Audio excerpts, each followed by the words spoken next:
Hey Chris, how's it going? It's Yoni. Haven't dropped by your site in a while.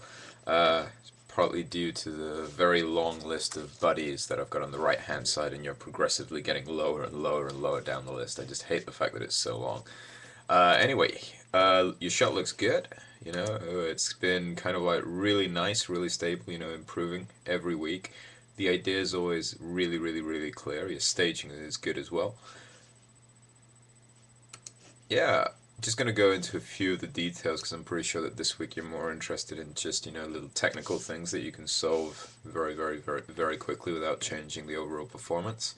So, things that jump out at me is, first of all, tangents around frame 23, especially kind of like with the knife kind of like intersecting the chin. I think that that there you'd really try and have to try and maybe rotate the hand forward a little bit or something so it points a bit more towards camera. It's always that shape of the knife is kind of like pointing straight up, not pointing towards the actual screen. And I think it would be just a little bit clearer if you managed to kind of like take that straight angle that you've got there and almost try and see if you can get the blade into a bit of an angle like that and also missing the chin here so you avoid this type of stuff. Okay. Um, let's have a look here. What else we got here? Um, I think you need an arc as well from frame 36 coming into frame 55 because currently the wrist is going up and down in a straight like that. You'd want the gesture to be a bit more like that, and that's where you could add a bit of follow through a little bit, with the wrist. It doesn't have to be huge, but it's the same as, take advantage to break the joint there as the hand goes up. It flexes up a little bit, and then when it comes down, make it so it flicks down. So first of all, get the hand moving in an arc, and then just spread some time with the wrist so that when it goes up, it goes down, and then it flicks like that, just so that the joint feels a little bit more flexible to an extent. And one sec. So we come over here, so that would be like a little arc between frame 36 and coming down to about 56, like that. And then again, you're kind of like going into a rotation as well, into frame 65. I think one of the things that might be interesting as well is that try adding a locator onto the tip of the knife and parent that to the knife, and then add the arc tracking tool on the tip, on the locator that's on the tip of the knife, so you can actually see the arcs of what the knife's actually doing, and also try and smooth those out as well. It's a bit tricky because you need arcs on the wrist, you need arcs on the knife, and you might end up having to get, a bit into frame by frame at some point.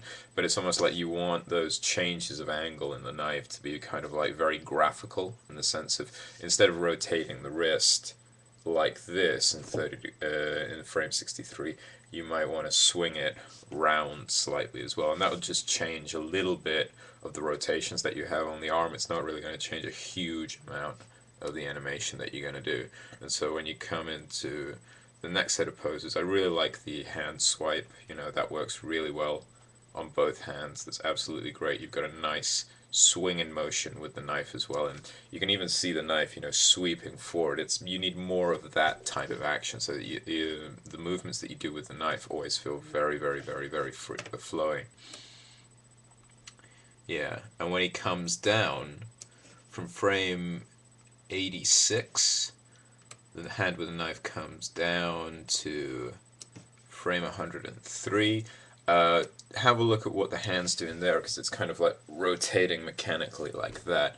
Get a bit of a swing as well into there. So always think about, taking the arm and either easing out or easing in. So if you're in this pose, ease out of it, moving slowly, and then move faster as it hits the ground. Because when it hits the actual tabletop, that's already going to stop the motion. So you don't have to be so smooth with the spacing over here because it's kind of like a bit linear. I think it's better that if he just moves his hand down like that, it's actually a bit more of a resting position with the wrist flipping aside.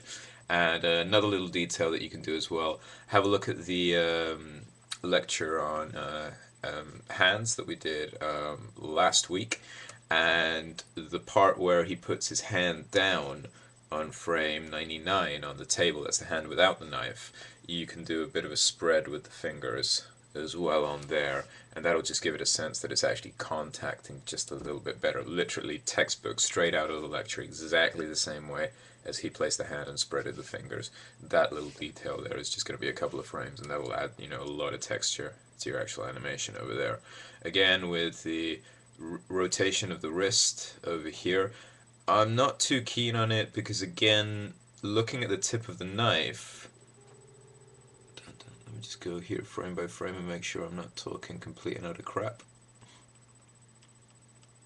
Yeah, it's just a little bit too linear at the end. You just want an ease in at the end. So at frame 158, when you're rotating the wrist, slow the wrist down. Have a look at the curves and make sure that when he lifts it up, as it's coming down to a stop, it doesn't just stop all of a sudden. It stops and there's just a little bit of a drift as he actually rotates the knife around. I should take that there. So even if you're doing a rotation that's like this, rotate the hand and just give it a little bit of a drift at the end of it so that the motion just doesn't stop like that and feel a bit rigid, okay? Dun, dun, dun, dun, dun. Yeah, the push-up with the knife's really good. Pushing off with the hand without the knife on frame 204 also is something that you can just have a little look into. Look also at the arc as well of that hand. That looks a bit linear. So in frame 203 it goes up, frame 209 is at the top, and then it goes down behind the counter, doing that,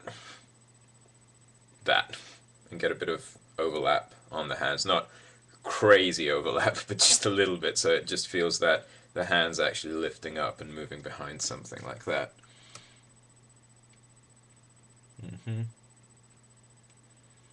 Yeah, and these movements at the end of him, just banging his chest with the knife, they're very subtle. If that's the way that you intended it, absolutely fine, but I think you might be able to push it a little bit so it feels a little bit, different one beat from the other.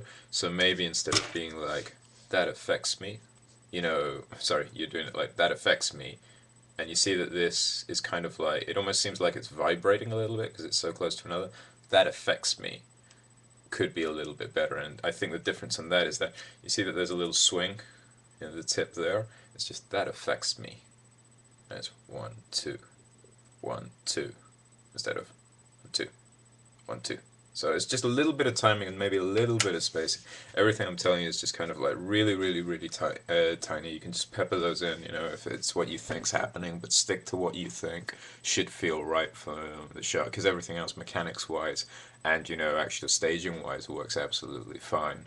But I think that really just look out for a few of those details, and I hope it's useful, man. But anyway, have a great week 11. Enjoy the Christmas break as well. But I'm pretty sure I'll leave you a message as well before we break up. Take care, man. See ya.